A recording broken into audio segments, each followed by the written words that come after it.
Okay, so we are continuing with physics chapter 2, units and measurement, and we in the last video we started with the topic of dimensional analysis. Today we are going to learn about the applications of dimensional analysis. So in physics we have seen that there are several fundamental quantities and uh, the derived quantities which are derived from the fundamental quantities, they are interrelated with each other.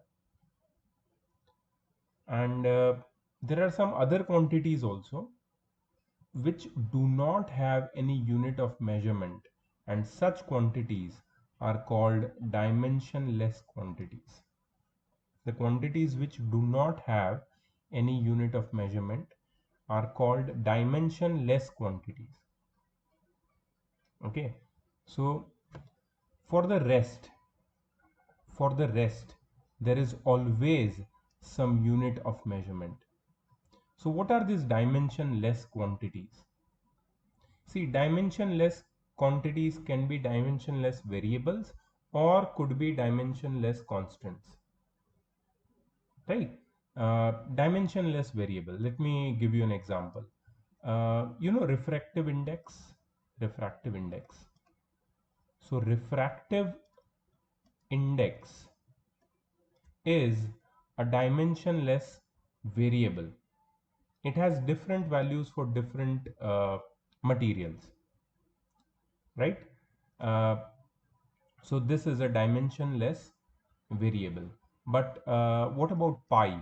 Pi is a dimensionless constant because it has a fixed value but no dimension, right? So there are some dimensionless quantities like refractive index and pi, right? And the rest are uh, always associated with certain dimensions which are basically having some certain units. Unit of measurement for a physical quantity may not be same as the units of fundamental quantities, but many times the unit of more than one fundamental quantities are required to represent the unit of given physical quantities, and such type of units are called derived units.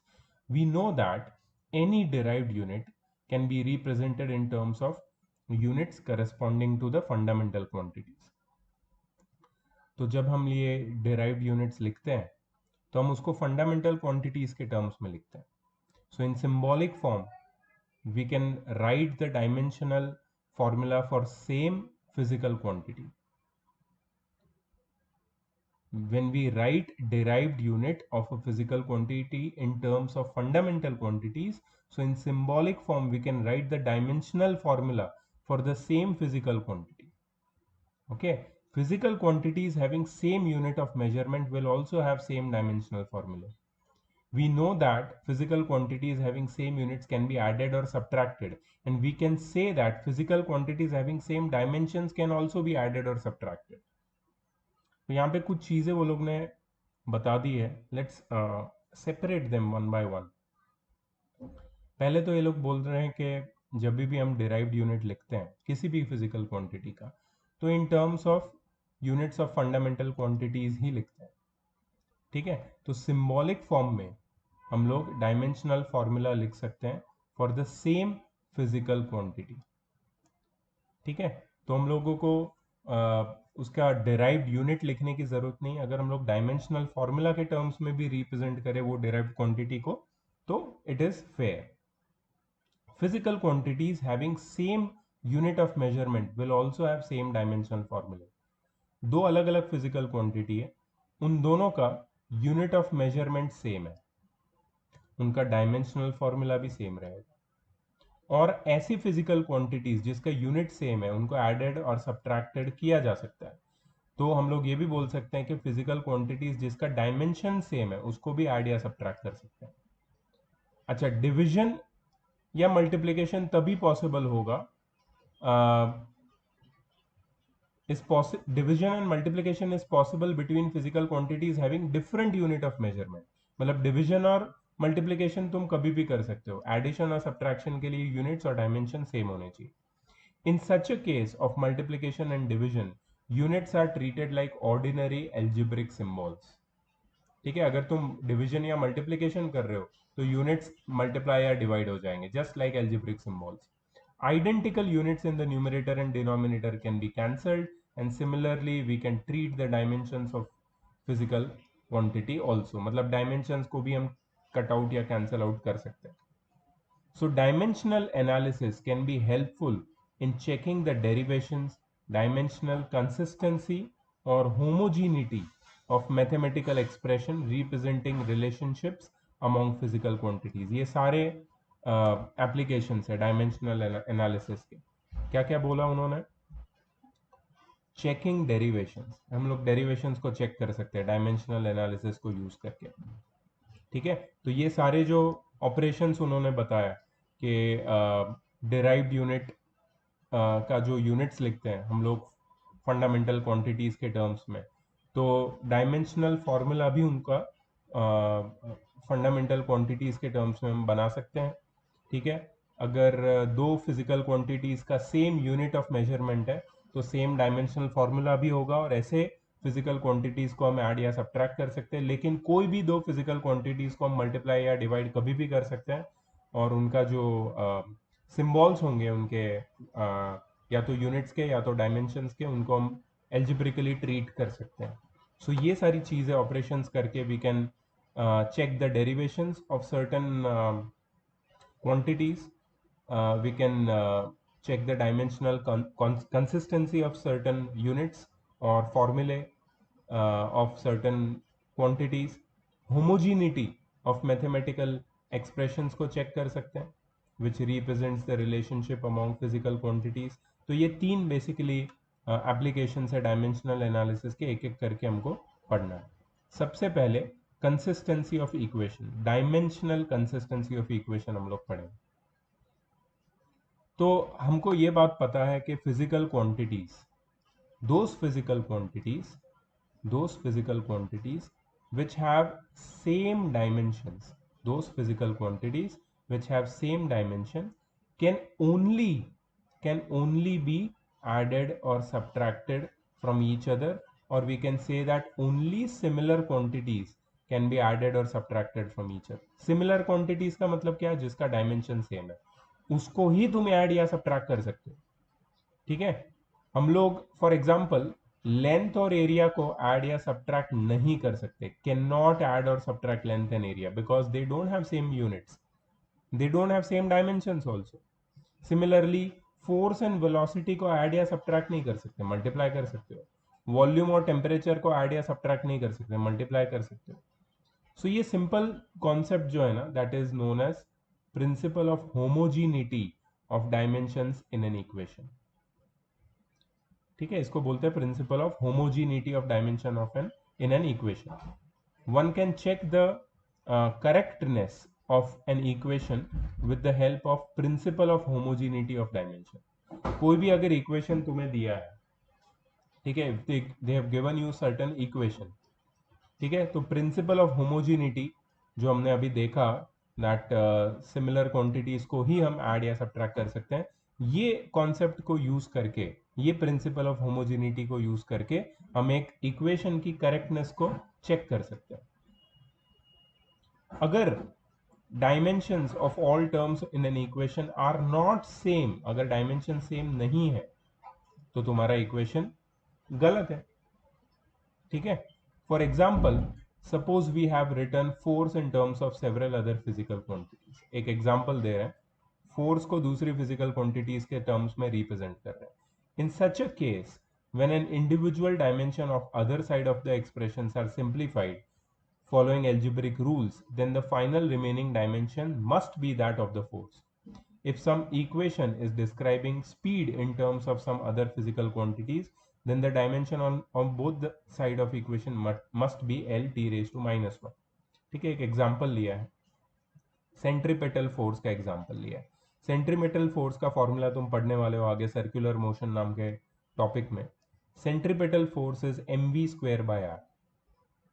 ठीक है, मास, speed और radius के terms में हम लोग centripetal force का एक formula निकाल सकते हैं, mv square by r.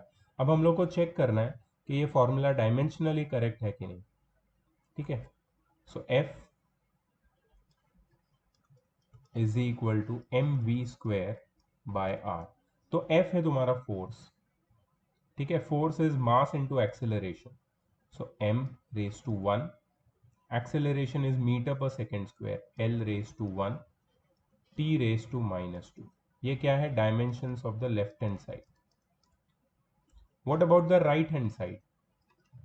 Right hand side का डायमेंशन है, एक तो मास का है, that is m, velocity square that is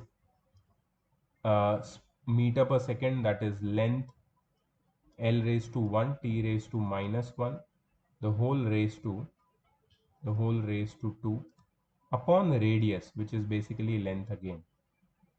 इसको अगर सिंप्लीफाई करेंगे तो I get m 1 l square t raise to -2 upon l square, correct. तो ये l नहीं, आई एम सॉरी, l ही रहेगा, l स्क्वायर नहीं रहेगा, ठीक है। सो ये जो l है ये l स्क्वायर के साथ यहाँ पे कट जाएगा, and you will be getting m l t raise to -2, m l t raise to -2।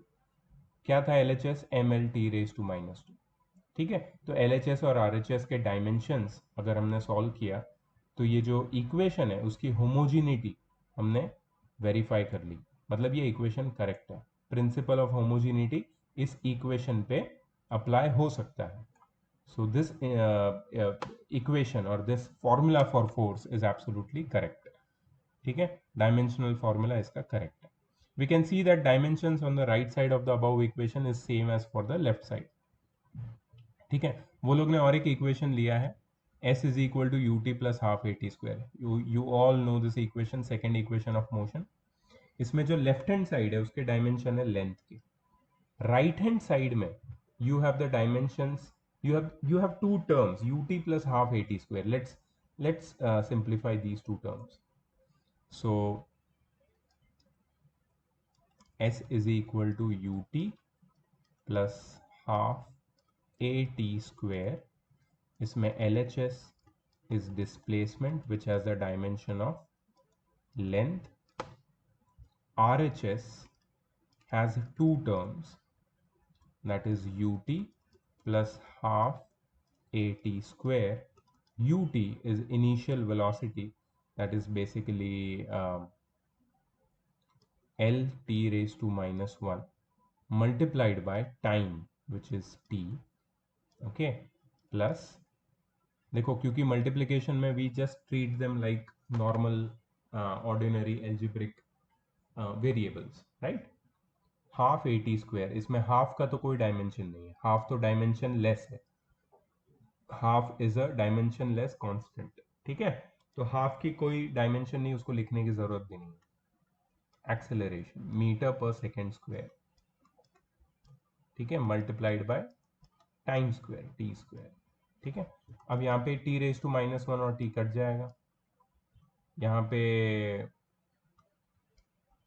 L आ जाएगा, प्लस यहाँ पे टी रेज टू -2 और T raise to cut T raise to 2 cut जाएगा, और यहाँ पे फिर भी एल आ जाएगा। तो एल प्लस एल क्या होता है? 2l। अच्छा, अभी तुम बोलोगे सर एल प्लस एल तो 2l हो गया। एक्चुअली ये जब तुम ऐड करते हो तो you don't follow the rules of algebra and don't write 2l, you can simply write l।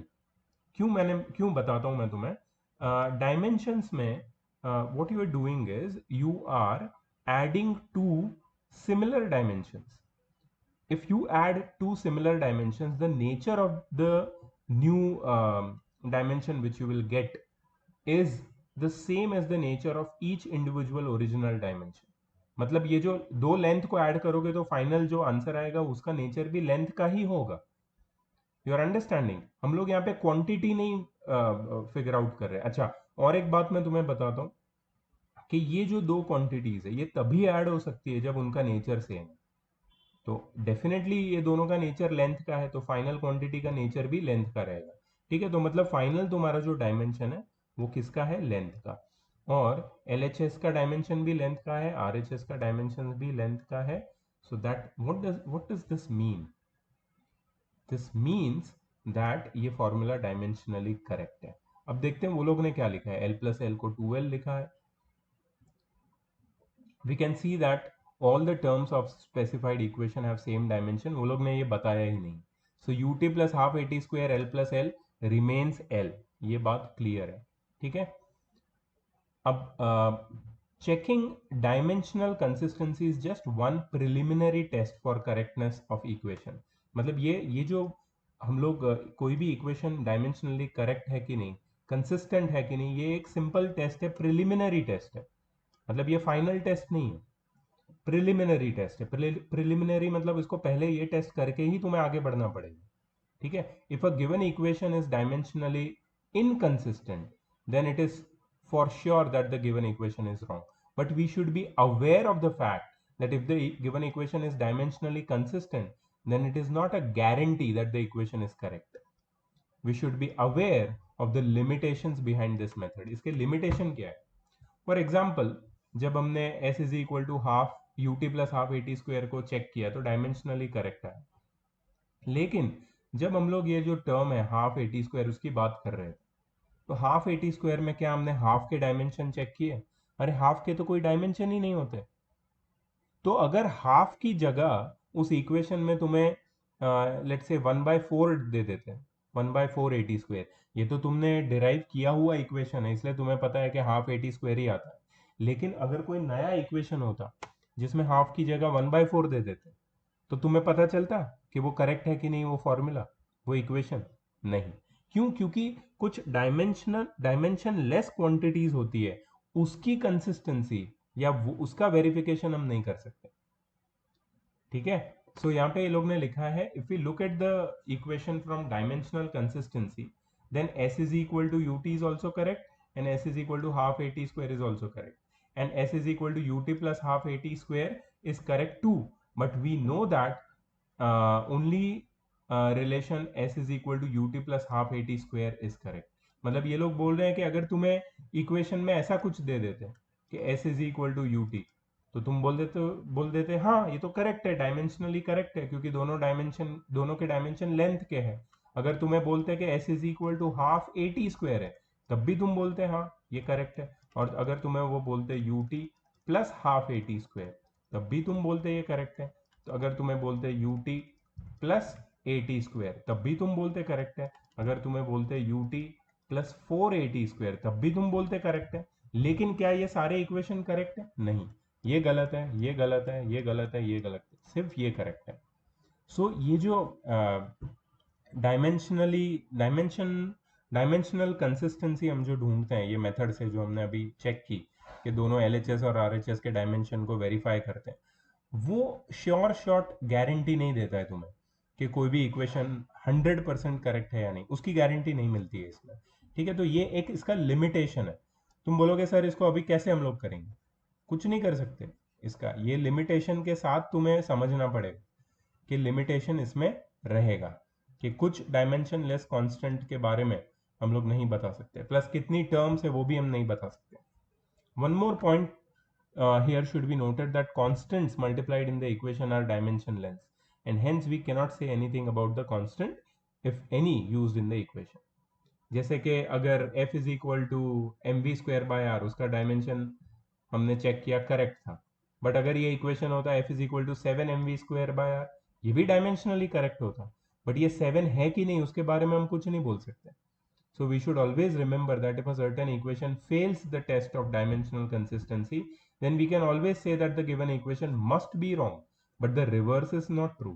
Reverse मतलब अगर कोई इक्वेशन डायमेंशनल कंसिस्टेंसी का टेस्ट पास कर लेता है तो भी वो इक्वेशन गलत हो सकता है. If some equation passes the test of dimensional consistency, then it is not a guarantee for the equation to be correct.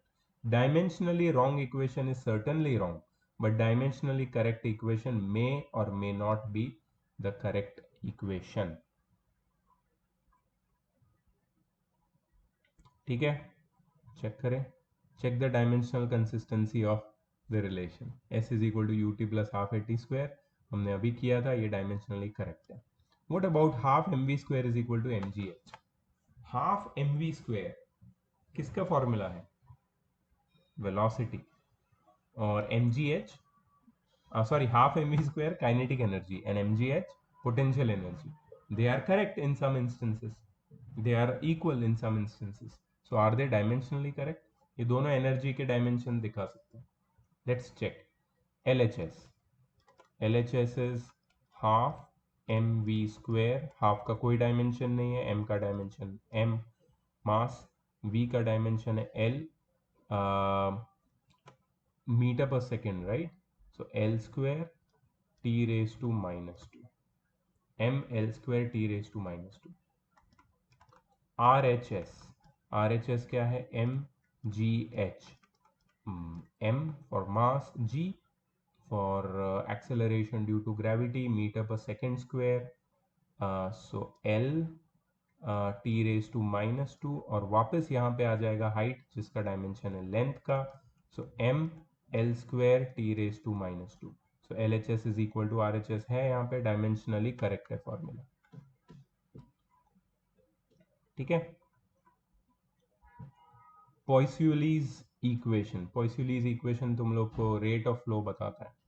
Rate of flow of liquid passing through a pipe of radius r, pressure gradient P by L. P by L, P pressure है. Pressure का तुम्हें formula, तुम्हें ऐसा unit पता है? Pressure का ऐसा unit क्या है? प्रेशर का ऐसा यूनिट है पास्कल, और पास्कल का मतलब होता है Newton per metre square. Newton per metre square याद रखना, इसको तुम्हें सॉल्व करना है. ठीक है. आर रेडियस है. ईटा, यहाँ पे तुम्हें डायमेंशन कैलकुलेट करना है कोएफिशिएंट ऑफ विस्कोसिटी का. कोएफिशिएंट ऑफ विस्कोसिटी ईटा, ये सिंबल ईटा है, इसके डायमेंशन तुम्हें निकालने हैं. ठीक है. चलो मैं करता हूँ तुम्हारे लिए. हमें तो डायमेंशन ही ढूंढना है ना, हो जाएगा. v is equal to pi by 8. v is equal to pi by 8 P R four eta L. P R four by eta L. v is equal to pi by 8 p r 4 eta l. ठीक है. चलो,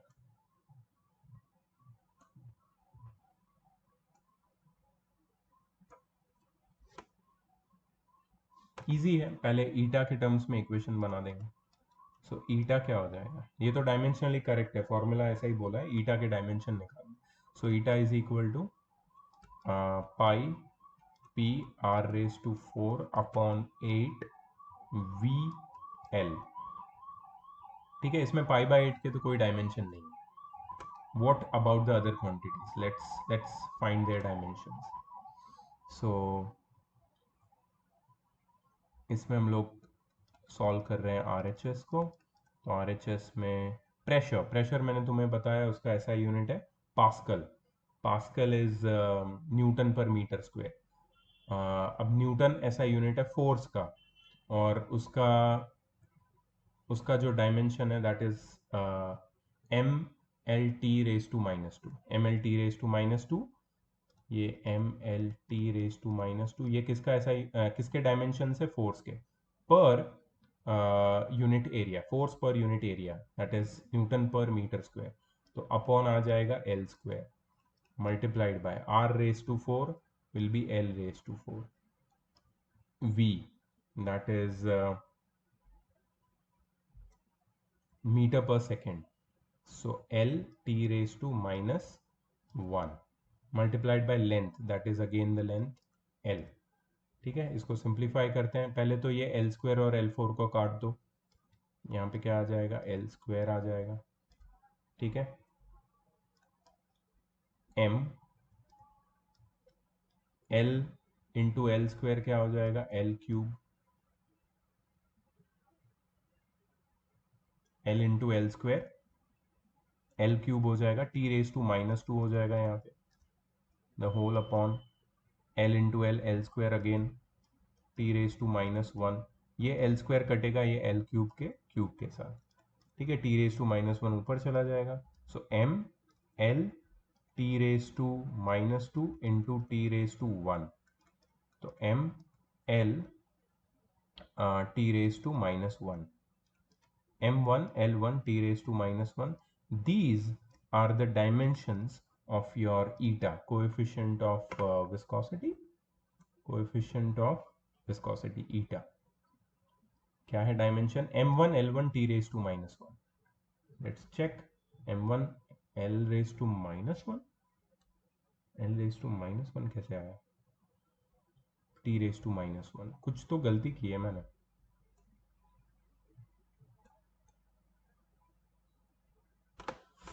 Oh, V is the volume, man. It's the volume, it's not velocity. V is the rate of flow. हाँ, rate of flow तो velocity होता है. Rate of flow, velocity. Rate of flow of liquid flowing through a pipe.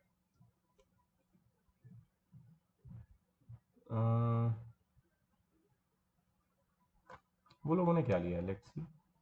Volume upon time लिया है rate of flow को. ओ, ये चीज हमने मीटर मतलब length of the liquid flowing per unit time ले लिया, इन्होंने वॉल्यूम अपॉन टाइम लिया. Okay, so I suspected that but was definitely unsure about that. ठीक है, तो हम लोगों को चेंज करना पड़ेगा कुछ चीज़ें. Let's change it. प्रेशर का सेम रहेगा A, but can not write. Let's change it. Better we change it ना. Okay, so pressure is force per unit area, that is mLT raised to minus 2 upon area L square multiplied by L raised to 4 the whole upon volume per unit time, rate of flow, that is L cube per unit time T multiplied by length which is basically L with the dimensions. ठीक है, ये यहाँ पे इसके साथ cut जाएगा, इधर आ जाएगा L square, so we'll get m1 L cube t raised to minus 2 the whole upon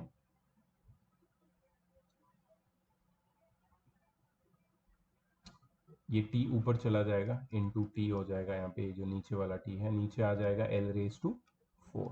yes, I think we are done.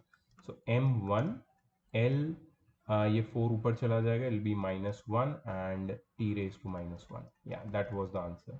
So these are the dimensions of coefficient of viscosity: m1 L raised to minus 1 t raised to minus 1. Okay, next check the dimensional correctness of the following equation. Okay, so the same drill. Okay, ये तुम्हें करना है video के साथ, मतलब video को pause करके. तुम्हारे सामने क्वेश्चंस है, ठीक है, इसको तुम पॉज करो अभी और इसको सॉल्व करो. सॉल्व करने के बाद ये तुम्हें मुझे एज अ क्लास वर्क तुम्हें मुझे भेजना पड़ेगा. तो होमवर्क डेफिनेटली जब मैं दूंगा उससे पहले तुम्हें क्लास वर्क मुझे भेजना पड़ेगा. ठीक है, so please pause the video, solve these questions like we use to do in class, and I will show you the answer right now. ठीक है, please pause the video and solve it. Done. Let's check. 1 2 3. First वाला dimensionally correct है, check कर लेना तुम्हारा values. Second वाला भी dimensionally correct है, थर्ड वाला भी डायमेंशनली करेक्ट है. ठीक है, नेक्स्ट इक्वेशन है वॉन डेर वॉल्स इक्वेशन. ठीक है, for a gas, van der Waals. यहाँ पे P प्रेशर है, V वॉल्यूम है, R is universal gas constant, T is the temperature. Find the dimensions of A by B. तो A और B, अच्छा A by B, A by B के dimension तुम्हें ढूंढना है. वाह यार, इंटरेस्टिंग. Let's do this.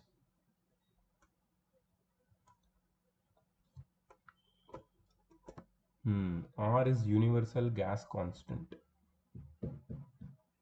तो हमें पहले तो ढूंढना पड़ेगा कि भाई यूनिवर्सल गैस कांस्टेंट की वैल्यू क्या है, उसके यूनिट्स क्या है, लेट्स फाइंड आउट।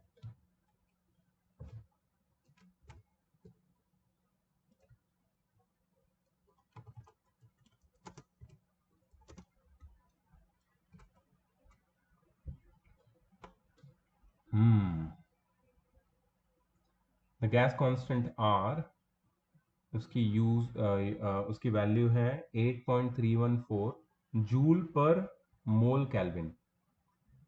जूल पर मोल पर केल्विन भी बोल सकते हैं इसको, जूल पर मोल पर केल्विन। ये रही इसकी वैल्यूज।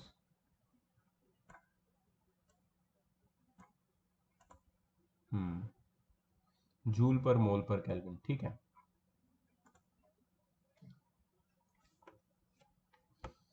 तो सबसे पहले I would begin from my right hand side.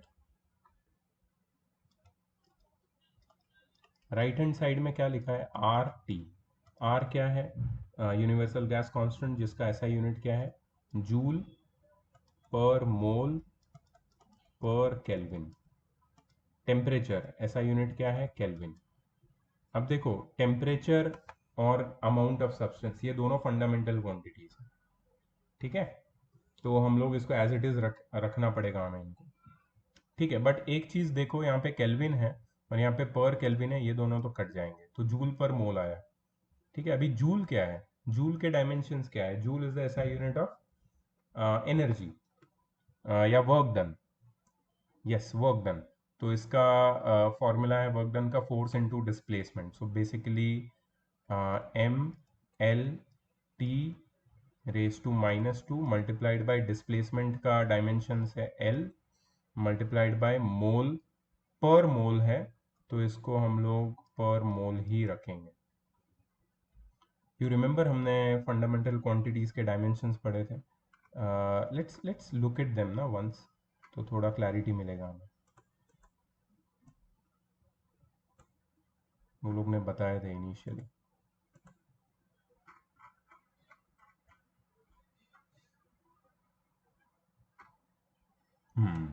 ये देखो, अमाउंट ऑफ सब्सटेंस क्या था, मोल, और टेम्परेचर का था क्या था, के, केल्विन, ठीक है। चलो, सो वी नो नाउ।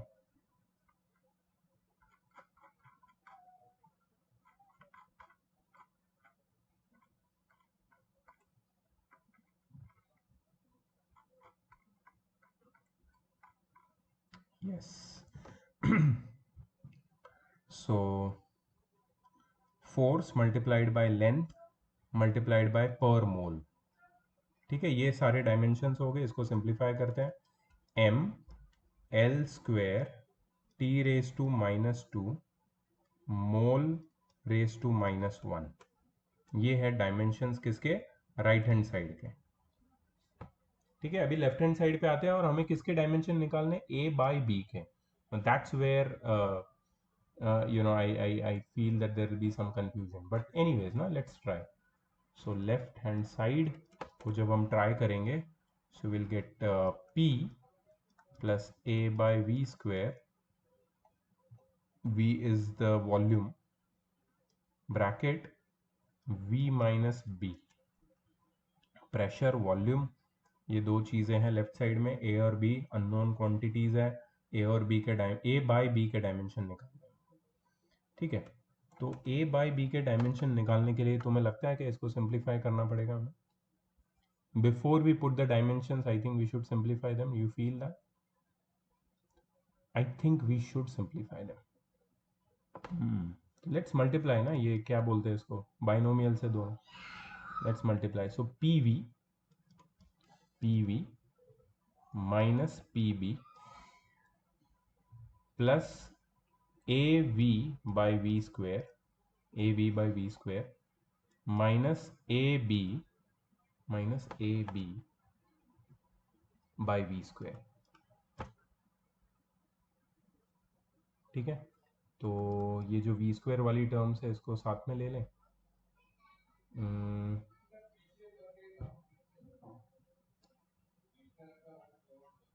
अगर मैं P को साथ में लेता हूँ, ये वही हो जाएगा, फिर कोई मतलब नहीं है। फैक्टराइज करके कोई इसका मीनिंग मुझे नहीं समझ में आ रहा।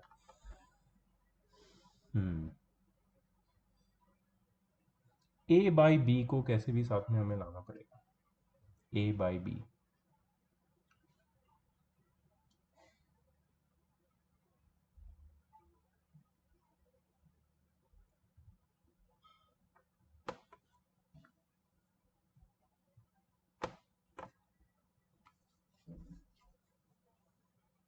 Let's see, see this formula जो हमको दिया हुआ है क्वेश्चन में, ये डायमेंशनली करेक्ट फॉर्मूला, ठीक है, ये डायमेंशनली करेक्ट फॉर्मूला। इसका मतलब है जब मैंने ब्रैकेट ओपन करके मुझे 4 टर्म्स मिली, इनको हम ऐड इसलिए कर सकते हैं बिकॉज ये सारी टर्म्स डायमेंशनली करेक्ट है, इनके सबके डायमेंशन सेम है। इसका क्या मतलब है? इसका ये मतलब है कि P V has the same dimension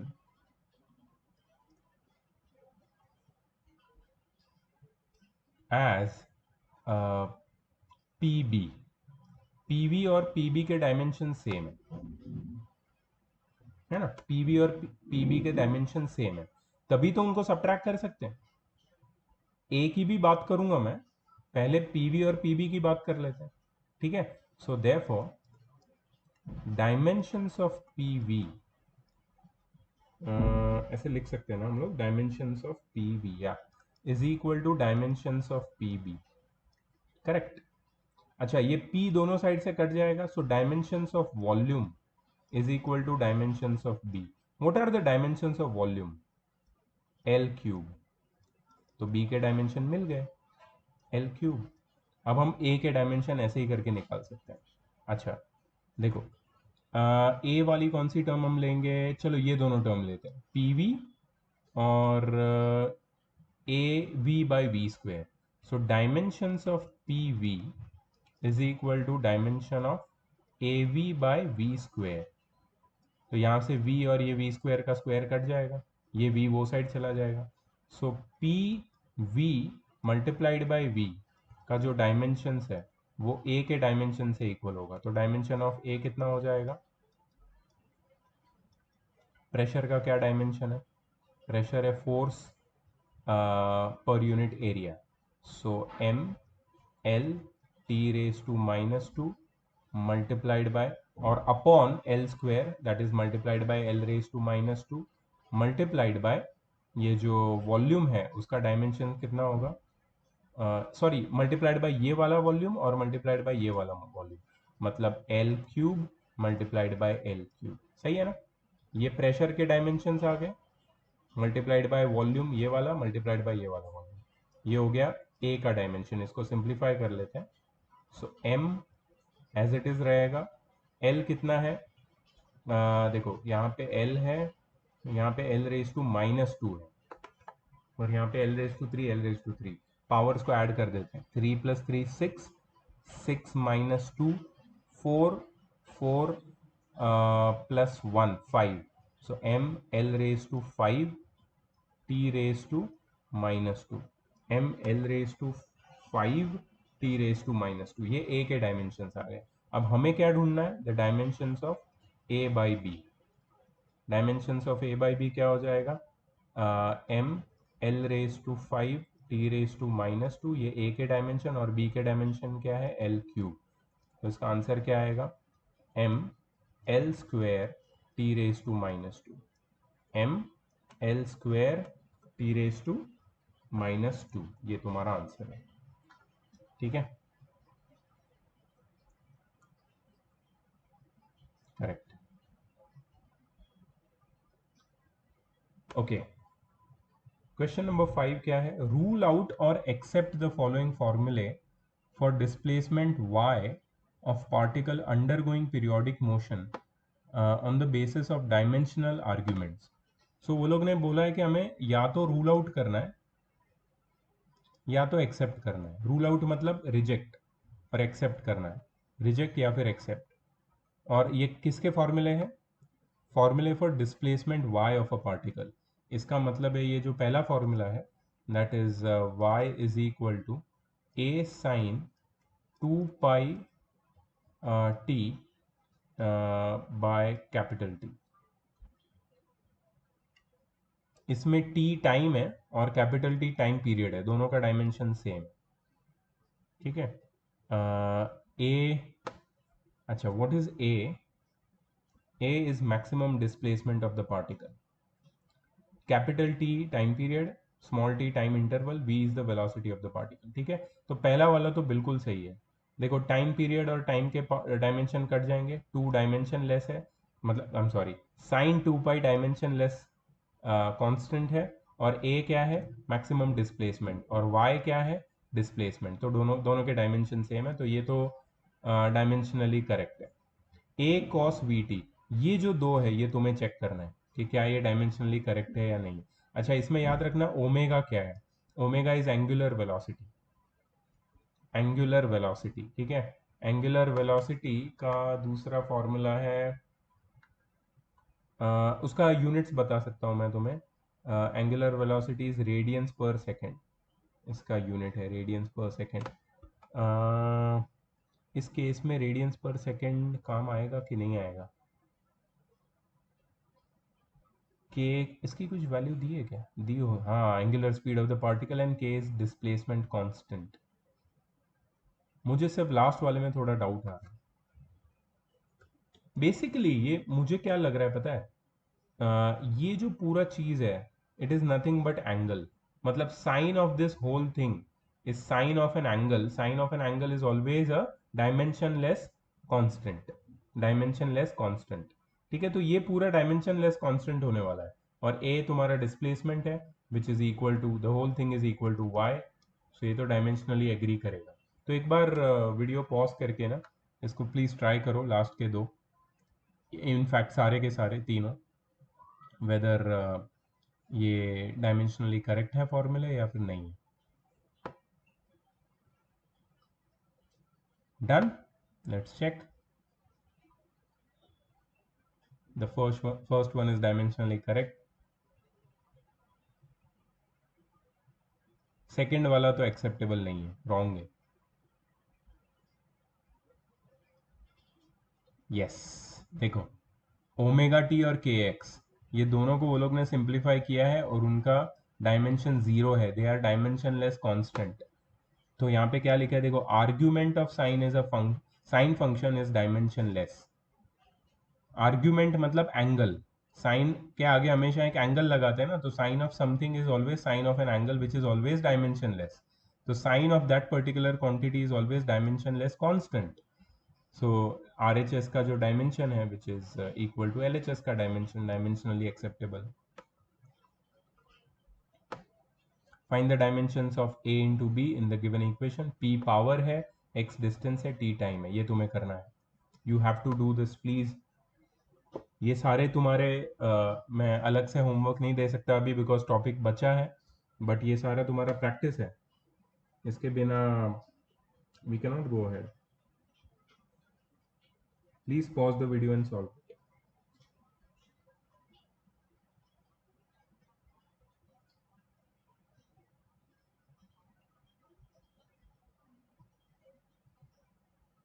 done, let's check. तो बी के डायमेंशंस मिल गए, सिमिलरली ए के डायमेंशंस भी मिल गए, and A by B, A into B के डायमेंशन वो लोग ने ढूंढे। ठीक है, I hope it was correct. अगर करेक्ट नहीं है प्लीज़ देखो अपनी मिस्टेक्स कहाँ पे है, वीडियो पॉज करके, राइट। तो नेक्स्ट टॉपिक होगा deriving relation among physical quantities using dimensional analysis, जो हम लोग नेक्स्ट टाइम करेंगे। Alright, see you in the